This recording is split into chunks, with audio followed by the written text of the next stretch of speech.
Reseller lang din ako talaga before. Ayun.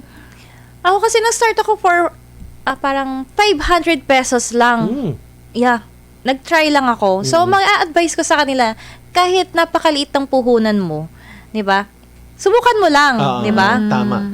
Ganun naman talaga, huwag ka mag-uumpisa sa malaki. 'Di ba? Kasi lalo na kung hindi mo gamay yung market. 'Di ba? Mag-start ka dun sa maliit lang. So, eventually naman kasi mapapalaki mo 'yan eh. Mas mahirap yung mag-i-start ka sa malaki tapos biglang mawawala, malulugi. Yun. So, yung i-advise ko sa kanila, yun, mag-start lang sila sa maliit, try lang ng try. Kasi, kung sisipagan mo naman talaga, wala naman talaga imposible. May mararating at mararating ka. Wow.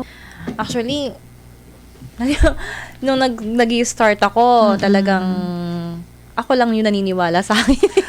Wow. Kasi syempre, sino ba naman maniniwala sa akin? Diba? Opo. Wala naman akong background na...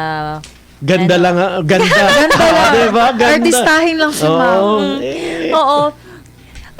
Parang naging gabay ko lang, yung kahirapan, hirap ng buhay. Yan lang talaga yung naging inspirasyon ko noon kasi lagi akong kinakapos.